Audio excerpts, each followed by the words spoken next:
नमस्कार, मैं हूं प्रवीण दुबे। अब तक हम जवाबदारों से पूछते थे सवाल, अब वो खुद जवाब के मुंतजिर हैं।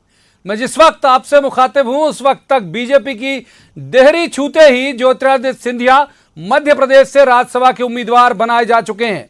तो वाया बीजेपी सिंधिया राज्यसभा पहुंच ही जाएंगे, लेकिन क्या सिंधिया की कांग्रेस से रवानगी पार्टी के हाथ से एमपी निकल जाने का संकेत भी है?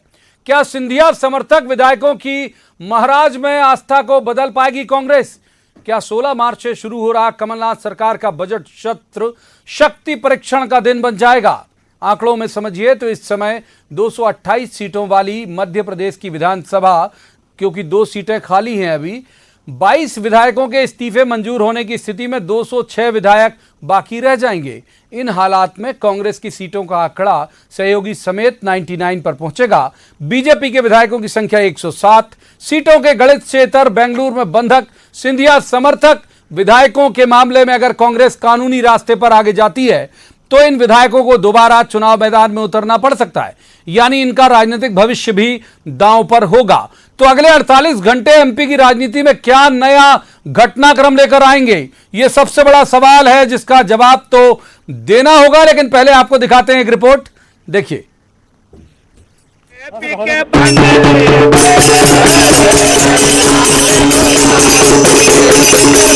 तो एमपी की हर पल बदल रही सियासत में सबसे बड़ा सवाल कि अब होगा क्या? अब जब सिंधिया ने बीजेपी का हाथ थामा है, कमलनाथ सरकार बचेगी या जाएगी? सवाल कि क्या सिंधिया समर्थक विधायकों की आस्था में सेंध लग पाएगी? क्या क्राइसिस मैनेजर कमलनाथ बदल पाएंगे खेल? जैसा कांग्रेस के नेता कह रहे हैं, क्या होगा ऑल इज वेल? क्या दूध बनकर बेंगलोर गए सज्जन सिंह वर्मा बाजी पलट पाएंगे? क्या हमारे नेता महाराज की कसम उठा चुके विधायक मान जाएंगे? इन विधायकों के वायरल हुए वीडियो तो कुछ और ही कह रहे हैं। किसी के दबाव में नहीं है, कोई किसी के संपर्क में। सिंधिया जी जो निर्णय करेंगे उनके हर निर्णय में पूरे 22 विधायक उनके साथ थे, हैं और रहेंगे। हम सब उसके साथ हैं और किसी भी प्रकार का संपर्क माननीय मुख्यमंत्री कमलनाथ जी का हम सबसे नहीं है, और अगर संपर्क होगा भी तो हम ये निर्णय कर चुके हैं कि हम कांग्रेस के साथ नहीं बल्कि ज्योतिरादित्य सिंधिया जी के साथ रहेंगे। उधर बीजेपी में क्या माने कि सिंधिया उम्मीद की ज्योति बनकर आए हैं। खुद उनका राजनीतिक भविष्य राज्यसभा के आगे पहुंच पाएगा कि नहीं कहना मुश्किल, लेकिन क्या बीजेपी उनके सहारे मध्य प्रदेश की कोई सत्ता वापस पा जाएगी? पिछले 1.5 साल से बयानों में कमलनाथ सरकार गिरा रही बीजेपी क्या वाकई अब सत्ता से बहुत थोड़े फासले पर खड़ी है? बाकी बीजेपी का दामन थामते ही ज्योतिरादित्य सिंधिया ने कांग्रेस के खिलाफ मोर्चा खोलने में देर नहीं लगाई। वर्तमान में जो स्थिति कांग्रेस पार्टी में है, वो कांग्रेस पार्टी आज नहीं रही जो पहले थी। एक तो वास्तविकता से इनकार करना, और वास्तविकता से इनकार करके जो इबारत लिखी जाती है उसका समावेश न करना, जड़ता का एक जो वातावरण उत्पन्न है, और उसी के साथ जो एक नई सोच विचारधारा, जो एक नया नेतृत्व को सही मान्यता न मिलना। मध्य प्रदेश का सियासी घटनाक्रम किसके लिए सबक बनेगा कहना मुश्किल, लेकिन बीजेपी से लेकर कांग्रेस तक सवाल तो खड़े हो रहे हैं। क्या जनता की चुनी सरकारें सियासी खेल में उठाई गिराई जाएंगी? विधायकों की नैतिकता निष्ठा पर भी इस घटनाक्रम ने खड़े किए हैं सवाल विचारधारा का भी है, और सवाल ये भी कि सत्ता की उठापटक से उस आम आदमी को हासिल क्या होगा जिसके टैक्स के पैसे से ये सरकारें चलती दौड़ती हैं। Bureau report, news 18 Madhya Pradesh.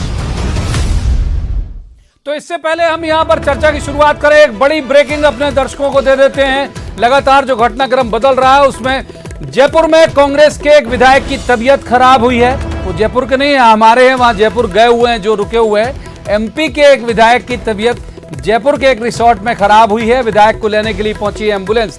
कोई डॉक्टर संदीप माथुर हैं, वो पहुंचे हैं। ब्यूना विस्ता रिसोर्ट है जहां पर रुके हुए हैं तमाम विधायक कांग्रेस के। संख्या अलग अलग बताई जा रही, कोई कह रहा 82 है, कोई कह रहा 92 है। वो जो उनमें से किसी एक विधायक की तबीयत बहुत खराब हुई है, वहां पर एम्बुलेंस पहुंची है। और लगातार इतना एक्सर्शन और इतना तनाव यदि होगा तो हो सकता है शायद वजह यही हो। हम ये इसको पुख्ता तौर पर इस वजह को नहीं बता रहे, लेकिन ये पक्का है कि किसी एक विधायक की तबीयत वहां पर खराब हुई है। डॉक्टर संदीप माथुर वहां पर पहुंचे हैं। वहां पर भोपाल से उन्हें शिफ्ट किया गया था, आज ही वो जयपुर पहुंचे हैं। हो सकता है कि एक्सर्शन के कारण ये हुआ हो, लेकिन डॉक्टर जो है वो चेकअप कर रहे हैं और देख रहे हैं कि तबीयत खराब होने की वजह क्या है। दिनेश शर्मा हमारे जो सहयोगी है वो जुड़े हुए हैं। दिनेश, क्या है स्थिति किसकी, अगर आपको पता लग पाया वो एमएलए कौन है, जरा मैं चाहता हूं हमारे दर्शकों के लिए पूरा विस्तार से आप बताइए। पिछली बार जेठा खबर लाया 20 लाख की दारू पी तो मैं तो दारू पीने आए और करेंगे क्या हेलो, लगता है दिनेश तक हमारी आवाज नहीं पहुंच पा रही। दिनेश जी सुन पा रहे हैं क्या आप मुझे? कर दी जी, बिल्कुल मैं सुन पा रहा हूं सर जी।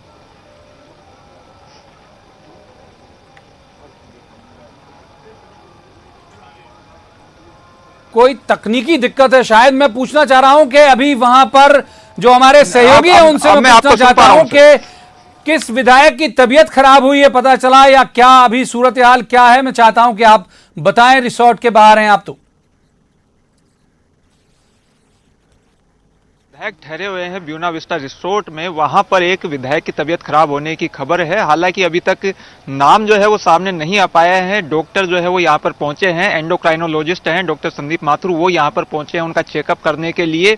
ऐसा बताया जा रहा है कि जो विधायक है उनका शुगर लेवल थोड़ा कम हुआ है और उसकी वजह से उनको थोड़ी घबराहट हुई।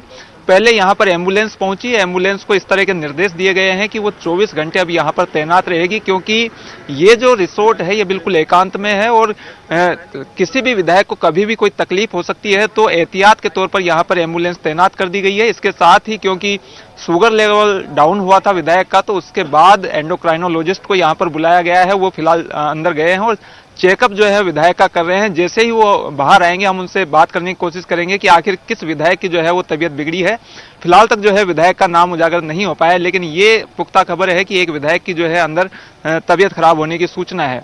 ब्यूना विस्टा रिसोर्ट में जो है अभी विधायक ठहरे हुए हैं। इसके साथ ही ट्री हाउस रिसोर्ट जो है वहां पर कुछ विधायकों को ठहराया गया है। तो एहतियाती जो है वो मुकम्मल इंतजाम यहाँ पर किए जा रहे हैं ताकि विधायकों को किसी भी तरह की दिक्कतों का सामना नहीं करना पड़े, क्योंकि अभी तक ये भी तय नहीं है कि इन विधायकों को यहाँ पर कितने दिन रोका जाना है। 3 से 4 दिन जो है वो ऐसा माना जा सकता है कि ठीक बात है। बहुत शुक्रिया दिनेश जी, आप नजर बनाए रखिएगा। अगर कुछ आगे और बड़ा अपडेट होगा तो हम आएंगे आपके पास। फिलहाल बहुत बहुत धन्यवाद आपका, बहुत शुक्रिया। शुरुआत करते हैं। सबसे पहले मेहमानों का परिचय मैं आपसे करा दूं और आज एक नए अंदाज में मेहमानों का परिचय कराना पड़ेगा। हमारे साथ हैं रजनीश अग्रवाल, ये प्रवक्ता हैं बीजेपी के। रजनीश जी का बहुत बहुत स्वागत है। दूसरे मेहमान है पंकज चतुर्वेदी। अभी तक मैं तय नहीं कर पा रहा हूं कि उनके नाम के नीचे क्या लगाऊं, क्योंकि सिंधिया जी चले गए तो वो भी कांग्रेस छोड़ चुके हैं। तो पंकज चतुर्वेदी जी अभी हम कह सकते हैं सिंधिया जी के समर्थक हैं। और तीसरे मेहमान पत्रकारिता का बहुत चर्चित चेहरा है मनीष दीक्षित। मनीष जी का भी बहुत स्वागत है, पंकज जी का भी स्वागत है। शुरुआत करते हैं रजनीश जी से। रजनीश जी, बड़ा सवाल लेकर आज हम बैठे हैं यहाँ पर, ये सरकार बचेगी क्या? मैं चाहता हूं कि पहला जवाब आप ही दें। सरकार तो जाएगी, क्योंकि जिस प्रकार से विधायकों का असंतोष खुलकर सामने आया है, बड़ी संख्या में आया है, और कुछ संख्या तो मुझे लगता है कि कितने भी ढाक लें छिपा लें, मध्य प्रदेश से बाहर चले जाएं, लेकिन जो असंतोष है वो छिप नहीं सकता। वो जब भी मौका मिलेगा अभिव्यक्त हो जाएगा। अब ये सरकार बचने वाली नहीं है। अच्छा, पंकज चतुर्वेदी जी, और कोई अवसर होता तो पंकज जी इसका बहुत लाजवाब तरीके से और बहुत मारक जवाब देते। आज सुनते हैं पंकज जी, सरकार बचेगी क्या? देखिए प्रवीण जी, सरकार तो की रवानगी तो उस दिन तय हुई थी जब सिंधिया जी ने ये निर्णय लिया था कि वो कांग्रेस पार्टी से अलग हो रहे हैं। और उसके बाद आज का जो घटनाक्रम रहा, सिंधिया जी का भारतीय जनता पार्टी की विधिवत सदस्यता लेना और मध्य प्रदेश में कमलनाथ जी की सरकार के द्वारा ये बोलना कि सिंधिया जी के समर्थन के वो विधायक जो बेंगलुरु में हैं, वो उनमें से 2 मंत्री और 8 यानी कुल जमा 10 विधायक जो हैं वो कांग्रेस यानी कमलनाथ जी की सरकार के साथ आने को तैयार हैं। और उसके उत्तर में फिर हम लोगों को वीडियो जारी करने पड़े उन तमाम 20 विधायकों को जो बेंगलुरु में थे, और सबने स्पष्ट तौर पर कहा। अच्छा, ये भी हैरानी की बात है कि ये एक मंत्री जी का नाम लिया कि वो बेंगलुरु गए, मिलकर आ गए, जबकि वो रात तक यहाँ थे और सुबह यहाँ प्रकट हुए। तो लोगों ने पूछा कि कौन सा पुष्पक विमान था जिससे वो मंत्री जी बेंगलुरु गए, क्योंकि जब ये चर्चा बहुत सरगर्म हुई, मेरे आपसे ही प्रवीण जी 11 साढ़े 11 बजे संवाद हुआ जिसपे आपने भी ये सवाल खड़ा किया था कि कुछ विधायकों की चर्चा है इधर जाने की, और वो एक प्रॉपर काउंटर रहा और सारे विधायकों ने कहा कि हम सिंधिया जी के भारतीय जनता पार्टी में जाने के निर्णय का स्वागत करते हैं और हम उनके साथ हैं। प्रवीण जी, सारे घटनाक्रम में बहुत सबसे बड़ी और महत्वपूर्ण चीज ये, मनीष जी से सहमत होंगे, पॉलिटिकल इंसाइक्लोपीडिया है, कि जब अर्जुन सिंह जी ने तिवारी कांग्रेस बनाई थी तब भी उनके साथ इतने लोग नहीं गए थे। लोग उम्मीद कर रहे थे कि इंद्रजीत पटेल उनके बहुत विश्वस्त हैं, उन्होंने भी उनका साथ नहीं दिया था।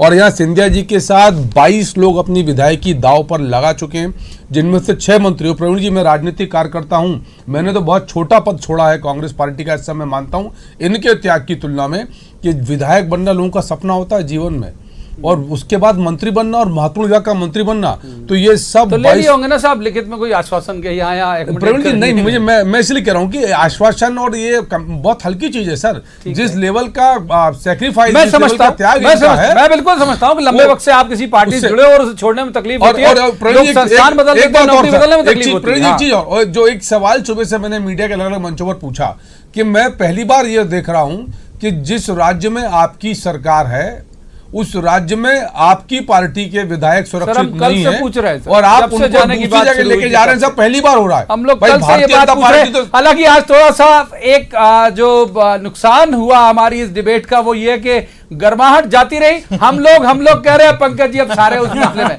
और हम लोग में रजनीश जी भी बिल्कुल बगल में बैठे, हम लोग हो गए। मनीष दीक्षित जी का एक 30 सेकंड प्रवीण जी अगर आप देना चाहें, एक गंभीर मामला मध्य प्रदेश की सरकार के मंत्री जो संवैधानिक पदों पर बैठे हैं, वो मीडिया के माध्यम से, मीडिया को तो गुमराह कर ही रहे हैं, मीडिया के माध्यम से प्रदेश में भी एक अराजकता का वातावरण खड़ा कर रहे हैं, गलत झूठे आरोप लगाकर। अच्छा, जिस प्रकार से क्योंकि जनप्रतिनिधि विधायक हैं, विधायकों को बंधक बना लिया गया, विधायक तो हमारे साथ हैं, उनको जबरन ले जाया गया है, उनको सिंधिया जी ने गुमराह कर दिया, उनको भाजपा के नेताओं ने गुमराह कर दिया, जबकि विधायक महोदय, मंत्री महोदय गए या नहीं गए इस पर संशय। अगर मंत्री महोदय गए हैं तो साक्ष्य बताएं, वरना मीडिया के माध्यम से अभी तक क्षमा मांगे, उनकी तरफ से नहीं आया, बिल्कुल क्षमा मांगे। ये अराजकता पहले सवाल का पहला चरण, पहले कार्यक्रम का पहला चरण पूरा कर लेते हैं। मनीष दीक्षित जी, सरकार बचेगी क्या? आज के प्रोग्राम का जो हमारा एजेंडा है। देखिए प्रवीण जी, अभी की जो सूरत हाल है उसको देखकर लग रहा है कि एडवांटेज बीजेपी है, मगर राजनीति में आखिरी समय तक चीज़ें बदलती हैं। और आज भी रजनीश भाई हंस रहे हैं, अभी 5 बजे जहां ये मनेसर में जो लोग रुके हैं वहां पर भी कुछ विधायकों ने सिंधिया जी के आने का, सिंधिया जी से लोगों को दिक्कत नहीं है। एक्चुअली बीजेपी का जो कार्यकर्ता है, जो दरी टाट, वो जैसे लोग बोलते हैं कि साहब दरी बिछा के हम इधर तक गए हैं, वो कार्यकर्ता नाराज इसलिए है कि अगर आप इन 19 या 22 या 24 लोगों को वहां से फिर से विधायक, क्योंकि अब इनने इस्तीफा दे दिया है, अगर मान लीजिए स्पीकर साहब ये इस्तीफे मंजूर कर लेते हैं तो कर्नाटक जैसे बाय इलेक्शन फेस करना पड़ेंगे। अब जब ये बाय इलेक्शन होंगे तो भाजपा का जो राम नाल है या कोई भी नाम है, घनसूलाल है, XYZ जो है, जो वहां पर 30 साल से अपनी कॉन्स्टिट्यूएंसी जमा रहा है, उसकी जगह पर गोविंद राजपूत चुनाव लड़ेंगे या आपके इमरती देवी चुनाव लड़ेंगी, तो क्या उसको मंजूर होगा? तो ये अभी जो छटपटाहट है और जो मेंढक इधर से उधर कूद रहे हैं, ये सिलसिला हमको आगे भी देखने मिलेगा। आज लेकिन 19 सीटों से चुनाव लड़ेंगे ना, जो रद्द हुई है, और वहां ऑलरेडी है अभी। अरे वहां है तो भैया वो किसके खिलाफ किसके खिलाफ चुनाव लड़के आए थे? रजनीश अग्रवाल इसी बात का जवाब दे दीजिए। मनीष जी जो कह रहे हैं वो मैं आज दिन में भी जब हमने एक शो किया था तब भी रजनीश जी से पूछा था कि एक कुर्सी में, एक सीट में 2 लोगों के बैठने की जगह आप 4 लोग बैठा दे रहे हो, तो कैसे अकोमोडेट होंगे भाई? प्रवीण जी, जरूर इसका तो जवाब दिया जा सकता है, लेकिन मेरे पास में कुछ मर्यादाएं हैं। अभी जो लोग जिनकी बात आप कर रहे तोड़िए ना साहब, मर्यादा तोड़ने वाले तो शो है हमारा। बिल्कुल नहीं, मैं भाजपा का प्रवक्ता हूँ, अच्छा। कांग्रेस सरकार का मंत्री नहीं हूँ, अच्छा। जो मर्यादा तोड़ दूं।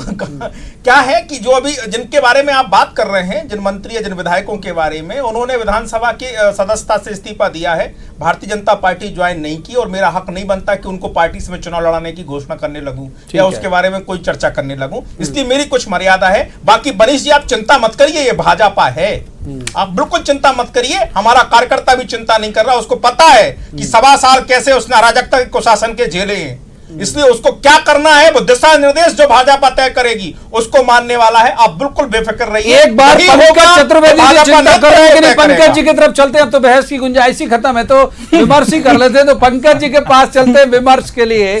पंकज जी, जो मनीष जी कह रहे हैं मैं चौधरी राकेश सिंह से लेके बहुत सारे उदाहरण गिना सकता हूं कि जो पहुंचते, कुछ अपवाद हैं संजय पाठक की तरह जो सरवाइव कर गए और कर गए और अभी ठीक खेल रहे हैं, मतलब पार्टी छोड़ने के बाद भी। ऐसे डंप कर देती है बीजेपी, ये इंप्रेशन है सर। देखिए प्रवीण जी, पहले तो जो बात मनीष जी ने कही उसको थोड़ा सा और मैं एलेबोरेट करूं कि बात ठीक है कि जिस पार्टी का जो कार्यकर्ता होता है वो वहां से टिकट की अपेक्षा उम्मीद रखता है, तैयारी करता है, कई बार प्रतिपक्ष को ध्यान में रख के करता है और लड़ा भी होगा वो आपके खिलाफ। नहीं, मैं उससे इनकार नहीं कर रहा, मैं दूसरी बात कर रहा हूँ प्रवीण जी कि एक ही दल में कई सारे लोग तैयारी करते हैं प्रवीण जी, पर टिकट किसी एक को मिलता है और वहां भी लोग समर्पण करते हैं, त्याग करते हैं और तो उसकी भावना के साथ, पार्टी की भावना के साथ काम करते हैं, तो वो समस्या नहीं आती जब आप इस मानसिकता के साथ हो, यानी परिपक्व मानसिकता के साथ। नंबर 1। नंबर 2, कांग्रेस के जो लोग आए हैं प्रवीण जी वो त्याग करके आए हैं, अपनी बड़ी बड़ी जिम्मेदारी छोड़कर आए हैं, तो मुझे नहीं लगता कि वो किसी कद या पद या कोई एडजस्टमेंट की डील के साथ आए कि बीजेपी में फलाने डील होगी, इनके टिकट कटेंगे, इनको टिकट बटेंगे, इनको मिलेंगे, इनको हटेंगे। तो डील क्या है सर? मैं कोई डील ही नहीं सर। अच्छा। यही निवेदन कर रहा हूं मैं कि कोई आज मुझसे कई लोगों ने पूछा, मैंने कहा साहब मैं परसों से कह रहा हूं कि जो झंडा सिंधिया जी के हाथ में है उस झंडे को हम ससम्मान लेके चलेंगे, और सिंधिया जी ने भारतीय जनता पार्टी का झंडा हाथ में थामा है तो हम सब आज से भारतीय जनता पार्टी के कार्यकर्ता हैं। और प्रवीण जी, कार्यकर्ता वो पद होता है जो कोई नहीं छीन सकता और वो सबसे बड़ा पद होता है कार्यकर्ता का पद। तो जितने लोग हैं, 10,000 लोगों ने प्रवीण जी त्याग पत्र दिया प्रदेश भर में, क्या 10,000 के 10,000 लोगों को पद मिलेंगे भारतीय जनता पार्टी में? अव्यवहारिक, संभव नहीं। लेकिन उनकी जो हम सब लोगों की जो लड़ाई थी है वो कार्यकर्ता के मान सम्मान स्वाभिमान की थी।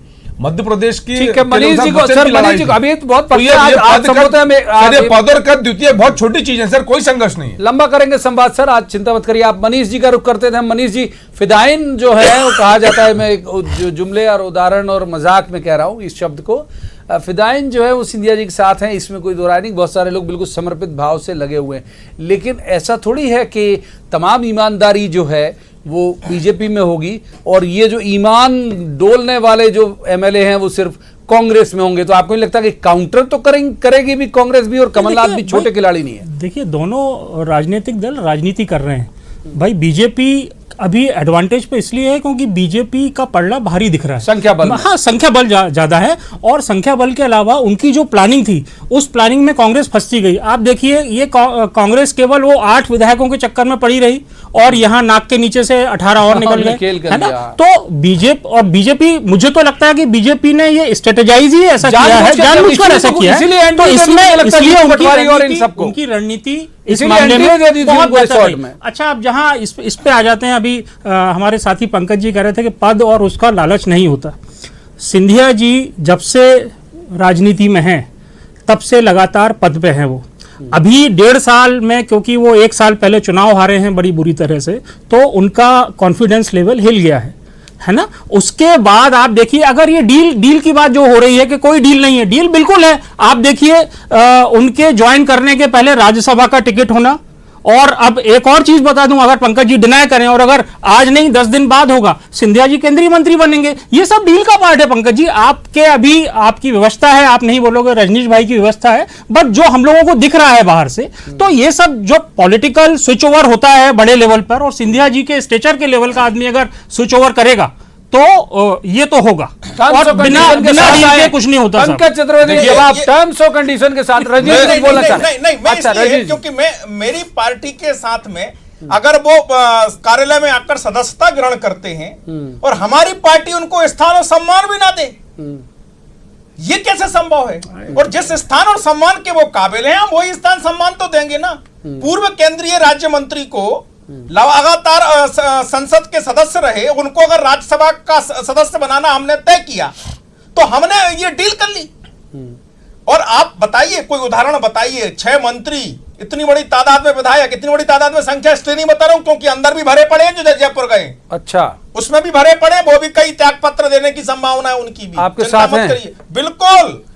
तो बिल्कुल पंकज है। पंकज वो चतुर्वेदी इसलिए- पूरी इसलिए पूरी कील ये- ठोक के गए हो, मतलब आप इसके पंकज मध्य चतुर्वेदी प्रदेश में- पंकज जी पूरी कील ठोक के गए हो आप। मध्य प्रदेश में भारतीय जनता पार्टी का नाम, अगर रजनीश जी की बात सही है तो फिर भारतीय कांग्रेस पार्टी हो जाएगा। अगर इतने मरे पड़ रहे हैं लोग जाने के लिए, इतने लोग बिलबिला रहे हैं ये भारतीय आपकी, जनता पार्टी है, हमारी रीति नीति नेता को स्वीकार किया है। नीति नीति नेता स्वीकार हो रहे हैं भाई। हमने- पंकज चतुर्वेदी जी हमने सारी कांग्रेस कील की ठोक के रीति गए। नीति नेता स्वीकार नहीं की, इसलिए अब तो हमारे रजनीश जी एक इस बात से एक मिनट पंकज जी से पूछ रहा हूँ, क्योंकि अब तो घर का मामला है। एक मिनट का थोड़ा सा जी, केवल जी, एक- जरूर, एक जरूर, चीज जरूर, बोलूंगा। जरूर। मेरे को राजनीति देखते हुए बहुत साल हो गए और बीजेपी को मैंने बड़े करीब से देखा है। एक चीज में बड़ी, और इसको अगर रजनीश भाई चाहें तो कॉन्ट्राडिक्ट करके बताएं, बीजेपी में कोई बाहरी व्यक्ति अगर आता है मैंने भी कहा खत्म तो की बात क्या उसको नहीं खत्म की बात नहीं, लोग खत्म की मंत्री बात मंत्री है, बन खत्म जाते हैं, की इसमें बात है। कोई वो नहीं है। क्या उसको आज तक भाजपा ने किसी राज्य का अध्यक्ष बनाया? नहीं बनाया। क्यों नहीं बनाया? क्योंकि वो अपने कैडर के लोगों को प्रमोट करते हैं। क्योंकि देखो, हर पॉलिटिकल पार्टी के साथ एक जरूरत होती है कि भाई अगर उसको एडवांटेज हो। हाँ, आप बताइए नाम। एक तो हम बहुत पुराने राजनीतिक दल नहीं है। हाँ, 80 में भाजपा, 51 में जनसंघ, इसलिए कई बार इस प्रकार का हमारा तो आधार ही नहीं होता था। हमारे पास आते थे लोग, क्यों?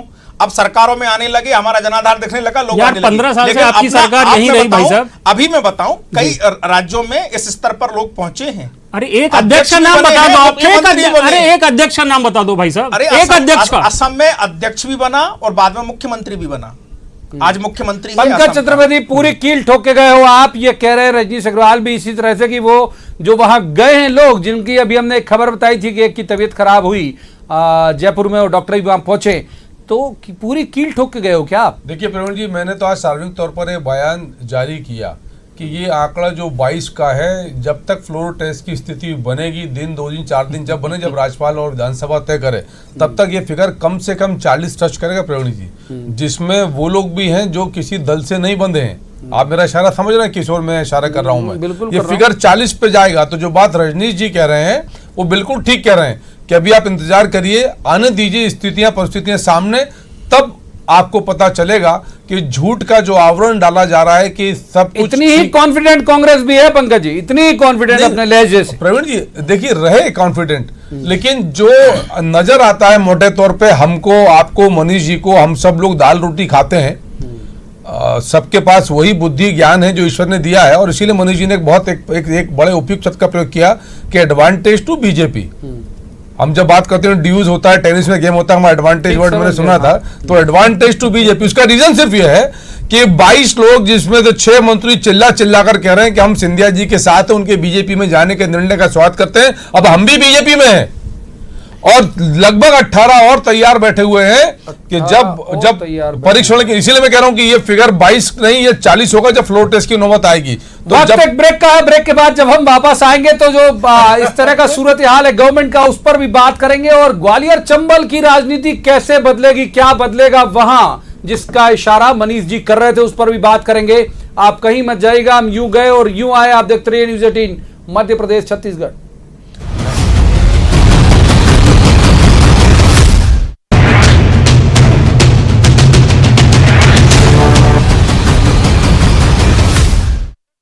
स्वागत है एक बार फिर ब्रेक के बाद। आज हम बात कर रहे हैं बदले हुए सियासी जो समीकरण है एमपी में, उस पर, और साथ साथ आपको अपडेट भी देते जा रहे हैं। इसी क्रम में चलेंगे सीएम हाउस। हमारे सहयोगी हैं जितेंद्र वहां पर मौजूद, जो इंचार्ज जनरल सेक्रेटरी है दीपक बावरिया, वो भी पहुंचे।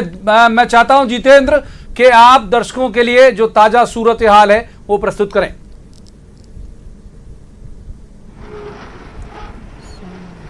देखिए, अगर प्रवीण जी बात करें तो अभी सीएम हाउस में गहमा का माहौल है। लगातार मंत्री और पहुंच रहे हैं, विधायक भी पहुंच रहे हैं। दिग्विजय सिंह अभी द्वारा अंदर पहुंचे हैं और उनके साथ बात करें तो मंत्री तरुण भनोट पहुंचे हैं और दीपक बावरिया का इंतजार बाकी है। एयरपोर्ट जरूर पहुंच चुके हैं मगर सीएम हाउस अभी नहीं आए हैं। अब दोनों जो लोग पहुंचे हैं, जिनमें दिग्विजय सिंह द्वारा पहुंचे हैं, हालांकि जयवर्धन सिंह यहाँ से रवाना हो चुके हैं, पीसी शर्मा द्वारा यहाँ से सीएम हाउस से रवाना हो चुके हैं। मगर अब सीएम हाउस के अंदर की बात करें तो अंदर गोविंद सिंह, तरुण भनोट, दिग्विजय सिंह और साथ ही सीएम कमलनाथ मौजूद हैं और दीपक बावरिया यहाँ आने वाले हैं। देखने वाली बात है कि अब जो राज्यसभा को लेकर मंथन होना है, क्योंकि दिग्विजय सिंह ने भी साफ तौर पर कहा है कि यहीं से नाम आगे तय होगा। तो इंतजार दीपक बावरिया का भी है कि ये लोग बैठकर आगे किस नाम पर जो है सहमति जताते हैं।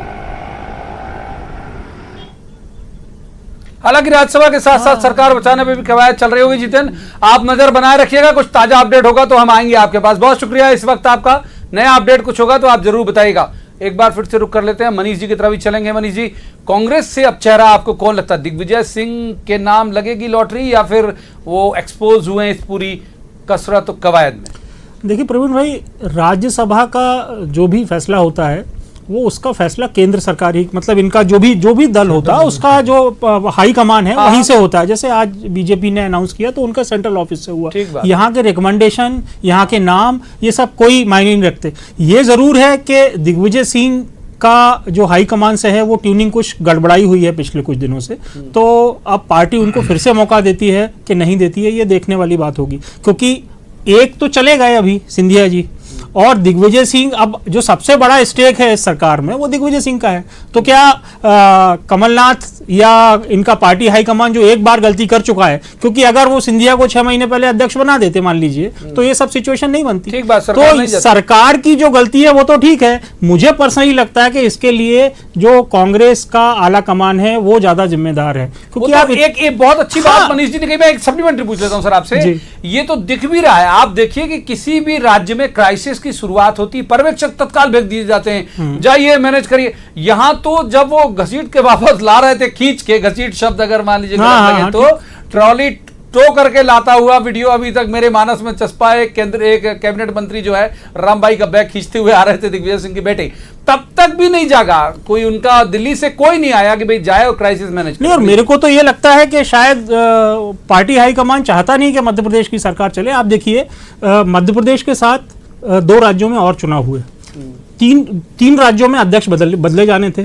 पंकज जी ठीक करेंगे मुझे, मेरे ख्याल से दोनों राज्यों में अध्यक्ष बदल दिए गए हैं। राजस्थान पायलट अध्यक्ष थे और वहां मरकाम जी उनको बना दिया, और यहाँ पर 6 महीने से जो स्वयं अध्यक्ष है वो लोकसभा चुनाव के बाद उन्होंने मेरे ख्याल से 2-3 बार ये बोला है कि कोई अध्यक्ष बना दे। अब ये अध्यक्ष का फैसला यहाँ पर तो होगा नहीं, ये फैसला लेना था वहां जो इनका दिल्ली हाईकमान है। तो उनने जो ये ढिलाई करी है, और भाई एक तो आपको अध्यक्ष का पद नहीं मिला, आपकी थोड़ी सी, जैसी सिंधिया जी ने बोला है या उनके कार्यकर्ता हैं या पंकज जी जैसा बोल रहे हैं कि काम नहीं हो रहे थे, नाराजगी बढ़ती जा रही थी, जनता के बीच में जो विधायक गण थे उनके काम नहीं हो रहे थे। अगर ये डिसीजन पहले हो जाता तो ये सिचुएशन आज नहीं बनती। तो मुझे लगता है दिग्विजय सिंह के बारे में जब ये सोचेंगे तो ये सब बातें ध्यान में रखी जाएंगी। ठीक है, एक बार पंकज चतुर्वेदी का रुख कर लेते हैं। पंकज जी उस वक्त तक नहीं बोल पा रहे थे, अब बोल लेते हैं कि क्या वाकई जो आला कमान है केंद्र का, कांग्रेस का, वो थोड़ा सशंकित था इनकी फंक्शनिंग, इनकी लोकप्रियता को लेकर सिंधिया जी को, कि कहीं ये राहुल गांधी को ओवरशैडो नहीं कर दे? नहीं प्रवीण जी, मुझे नहीं लगता कि कोई भी पार्टी का राष्ट्रीय अध्यक्ष इस प्रकार की, या जो राष्ट्रीय नेतृत्व का ऐसा हो इस प्रकार की सोच रखता हो कि मेरी पार्टी का ये राजनेता मेरे को चैलेंज कर सकता है। खास तो ये और सचिन पायलट क्यों प्रताड़ित है सर, जो यंग है, जो एनर्जेटिक है? उसके प्रवीण जी कारण तो हम भी नहीं समझ पाए। ये तो हम समझा दे रहे हैं सर, हो सकता है यही हो कारण। नहीं, वो हो सकता है और आपका विश्लेषण होगा, पर हम भी नहीं समझ पाए कि कौन सा ऐसा कारण था जिससे, और मनीष जी ने भी कहा कि 6-6.5 महीने पहले से कमलनाथ जी ने लोकसभा चुनाव के बाद से कहना शुरू कर दिया था, और बल्कि विधानसभा के बाद उन्होंने कहा तो उनको कहा कि आप लोकसभा तक काम करिए और लोकसभा के बाद उन्होंने कहा कि आप मुझे मुक्त कर दीजिए।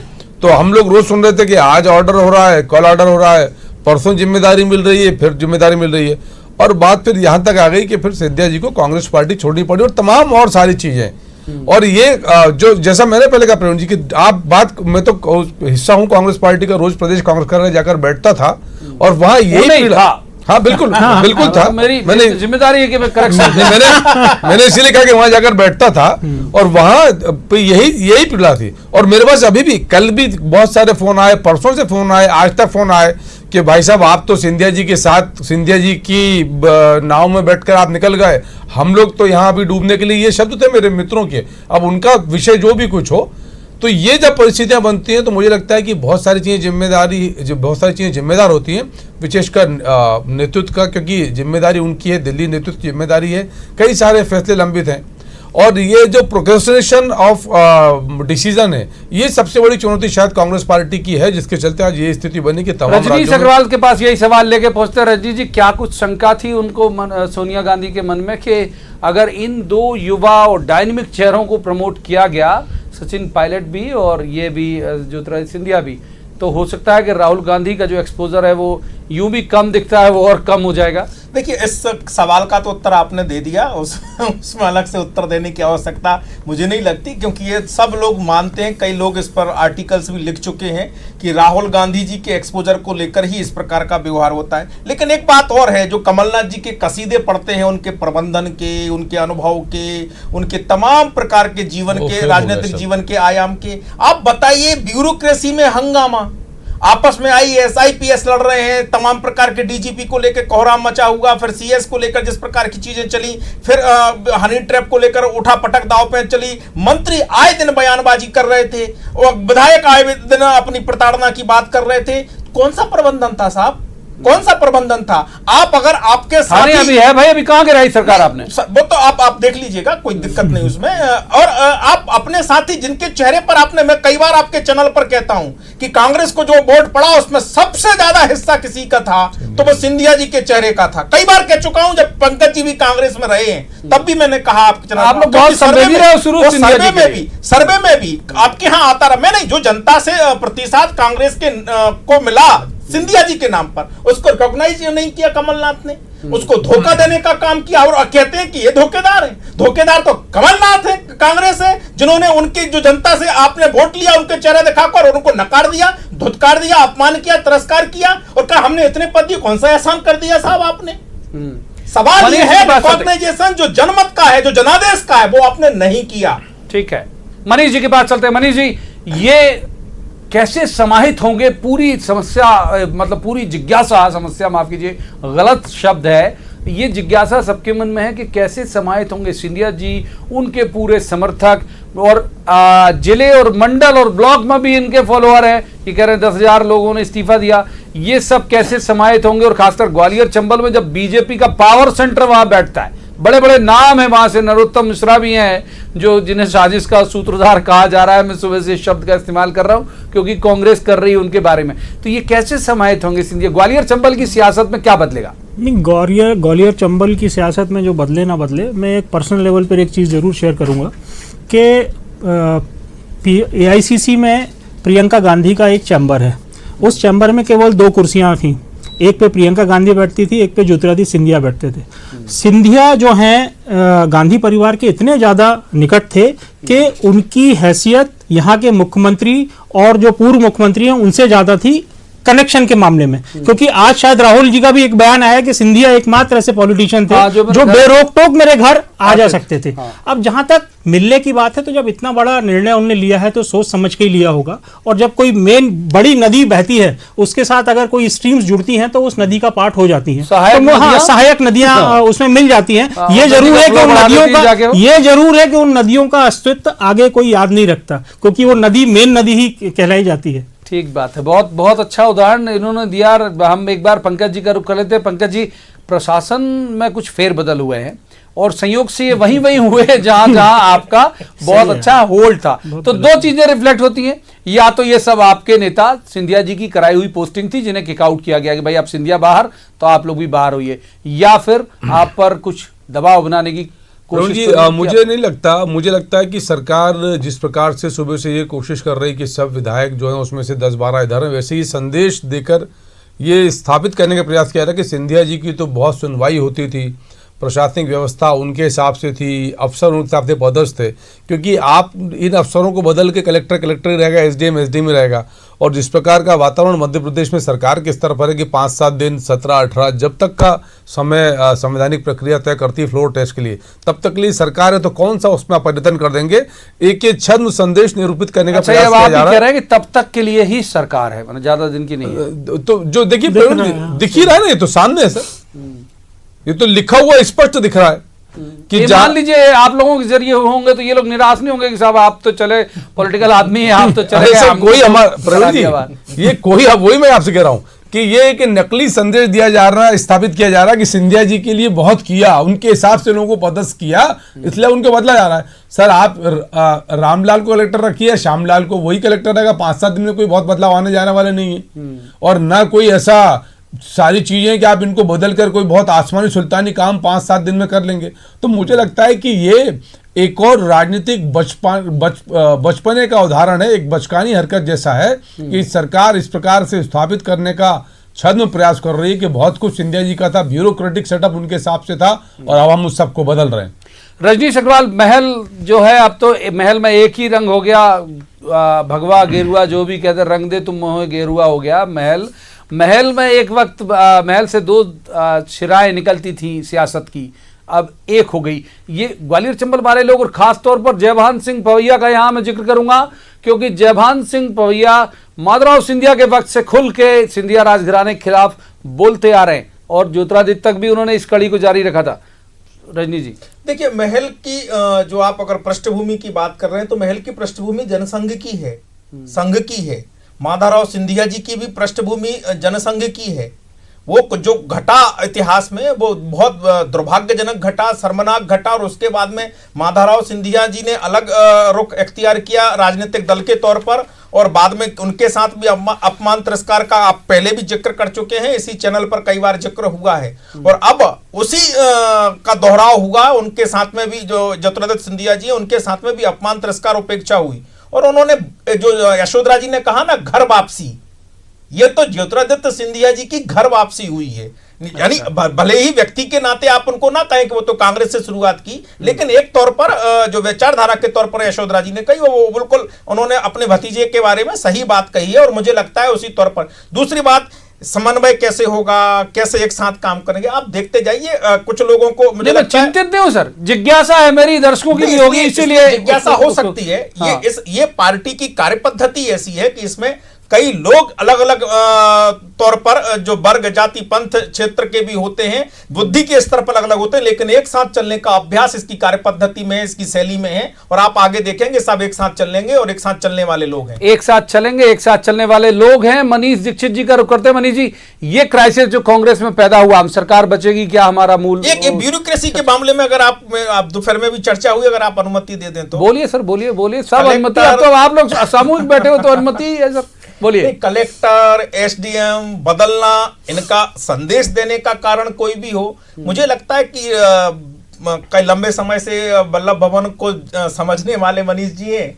ब्यूरोक्रेसी भांप लेती है, समझ लेती है कि रुख किधर जा रहा है, मुझे मालूम है। तो इसलिए ये टारगेट फिक्स करने का काम जरूर उनको टूल बनाकर करने का काम करें, लेकिन वो ब्यूरोक्रेसी मुझे लगता है समझ गई होगी कि 2-4 दिनों की कोई बड़ी बात नहीं है कि नरोत्तम मिश्रा और शिवराज जी को फोन कर करके लोग बधाई दे रहे होंगे ब्यूरोक्रेट में। ब्यूरोक्रेट बहुत सारे ब्यूरोक्रेट मैंने देखा है कि जब प्रदेश अध्यक्ष से कांग्रेस में कमलनाथ उनके यहाँ जाते थे, वाले नहीं है, बिल्कुल ठीक है, वाले नहीं है, बिल्कुल मैं भी बेहतर समझता हूँ। मनीष जी, ये जो क्राइसिस शुरू हुआ कांग्रेस में, आपको लगता है कि ये हैंडल हो सकता था क्या? दिग्विजय सिंह की जिद के कारण इतना बड़ा नुकसान उठाना पड़ा कांग्रेस को, कमलनाथ को खासतौर पर?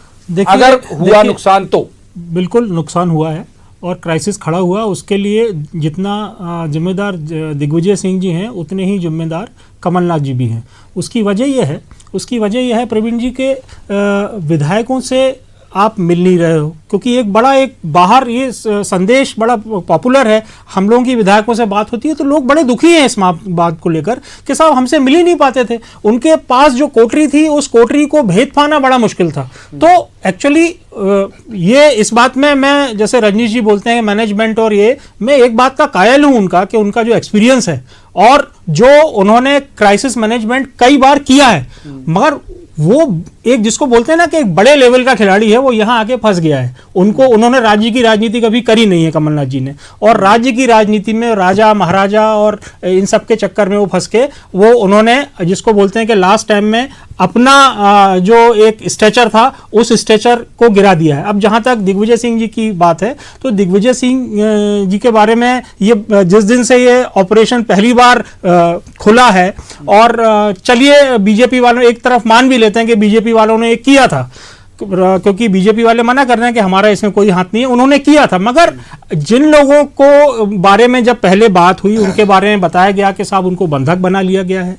उनको ये कर दिया गया है, उनके साथ मारपीट हुई है। आप देखिए वो लौट के आए सब, किसी ने बोला कि साहब हमको कौन बंधक बनाएगा, हमको कौन बंधक बनाएगा, ये बात भी हुई ना, मारपीट की कोई बात हुई ना, कोई ऐसा आदमी सामने आया जो ये बोल दे कि साहब हमको शिवराज जी ने या नरोत्तम जी ने या प्रहलाद पटेल ने हमको ये ऑफर किया, क्योंकि आजकल तो बहुत सिंपल है, हर फोन में आजकल ऑटो रिकॉर्डर है, आप बता देते, एक भी एग्जाम्पल सामने आता तो वो सामने रख के आप एक संदेश दे सकते थे। आप देखिए पिछले 6 महीने से या साल भर से, 6 महीने से तो हनी ट्रैप चल रहा है और साल भर से EOW का चल रहा है। हनी ट्रैप का भी खुलासा नहीं, मैं वही बोल रहा हूँ प्रवीण जी, जो ये गलतियां हुई है सरकार से, उसमें एक बड़ी गलती ये है कि अब जो ये एक्शन कर रहे हैं तो उससे ये मैसेज जा रहा है कि ये दुर्भावना से प्रेरित होकर एक्शन कर रहे हैं, क्योंकि इनके साथ काफी सारे लोग नहीं हैं। अगर ये एक्शन मान लीजिए संजय पाठक जी का रिजॉर्ट 3 महीने पहले टूटता तो शायद किसी को बुरा नहीं लगता, मगर क्योंकि संजय पाठक भी इस पूरे घटनाक्रम में एक महत्वपूर्ण कड़ी थे, भूपेंद्र सिंह जी की नफ्ती आप करा रहे हो, मैं वही बोल रहा हूं, तो ये सब मतलब फ्रस्ट्रेशन का साइन होता है। और ये जो आज जो ट्रांसफर पोस्टिंग हुई है तो बहुत ही बचकाना हरकत हुई है प्रवीण भाई। ऐसा मतलब क्या मैसेजिंग करना चाहते हैं? उस दिन जब मुलाकात हुई डीजी की तो सबको लगा, हम आपको, हमारी बात हुई आपस में कि हो सकता आज कुछ बाहर आएगा।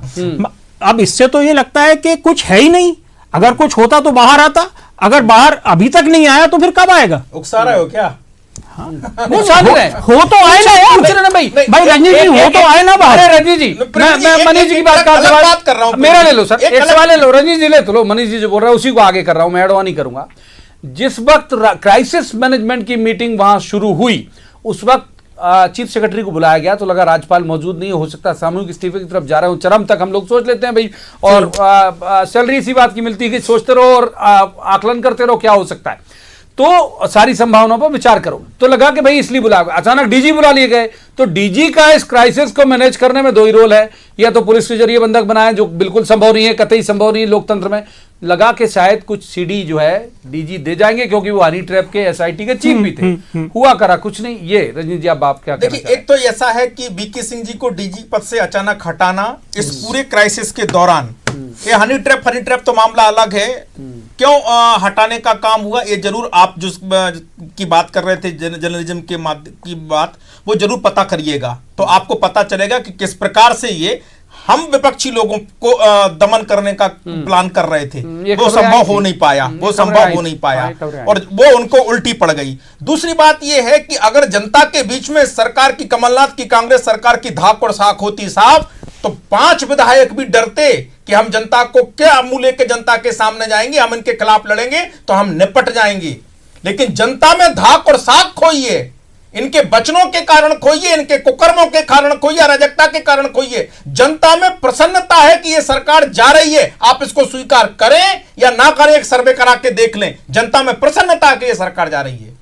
पंकज चतुर्वेदी का रुख कर लेते हैं हम इसी पूरे मसले को लेकर। पंकज जी, हनी ट्रैप को लेकर कई बार आप भी फेवर में बैठे हनी ट्रैप के, और तब तो आपकी भूमिका फेवर में सर, हनी ट्रैप में खुलासे के फेवर में कि ये करेगी, बड़ा खुलासा होगा, वो लोग एक्सपोज होंगे। उस वक्त आप कांग्रेसी थे, आपने कहा कि भाई ये खुलासे होंगे और बहुत लोग शामिल हैं, तब आप कांग्रेसी थे। तो मैंने तब भी कहा था और अब फिर दोहरा रहा हूं, सच आ जाएगा सामने, आपने कहा। हाँ, मैंने कहा था सच सामने आना चाहिए। पत्रकार, चित्रकार, कलाकार, ये शब्द मैंने कहे थे कि कोई भी उसमें शामिल हो वो सब एक्सपोज होना चाहिए, क्योंकि ये कि सामाजिक बुराई है, और खास तौर से राजनीति के क्षेत्र में जो लोग हैं, जो दुर्भाग्य से पॉलिटिकल और सोशल आइकॉन होते हैं, वो यदि हनी के ट्रैप में हैं तो ऐसे लोगों को जनता की मनी पर राजनीतिक सुविधाओं का लाभ लेने की पात्रता नहीं है, इसलिए वो नाम सामने आने चाहिए थे और अपेक्षा थी आएंगे। अब वस्तुस्थिति क्या है नहीं है, क्या नहीं है, वो सारी चीज़ें अलग हैं, लेकिन ये बात जरूर है कि उस पर से प्रवीण जी बड़ा पर्दा डला हुआ है। अब समय के साथ शायद चीजें सामने आए, रंग बदले, सरकार बदले तो कुछ और चीजें सामने आए। देखिए, मैंने इस पे पंकज जी से उस समय भी डिफर किया था और आज भी हल्का सा डिफर करूं ना, अधिकारियों को बेनकाब क्यों नहीं होना चाहिए? बिल्कुल होना चाहिए। इसलिए पत्रकार, चित्रकार, कलाकार अलग विषय है, जिनके हाथ में सिग्नेचर अथॉरिटी जो है, जो सिग्नेटरी है, जिनके हाथ से किसी को लाभ भेजा पहुंचाने का काम हुआ, अगर जो अखबारों में, मीडिया में सुर्खियां बनती रही, बात उस पर, क्योंकि बाकी लोग तो नंगे नवाब किले पे डेरा, लेकिन जिन्होंने इनको लाभ पहुंचाया मैंने तो एक चीज और बोली थी, यूज किया प्रवीण जी, मैंने एक चीज और बोली थी कि पुलिस के उन लोगों पर भी कार्रवाई होनी चाहिए जिनके पास से वो सीडी लीक हुई, क्योंकि वो तो मनीष जी को शामिल करेंगे सर। मनीष जी का बड़ा सुदीर्घ अनुभव है पत्रकारिता का।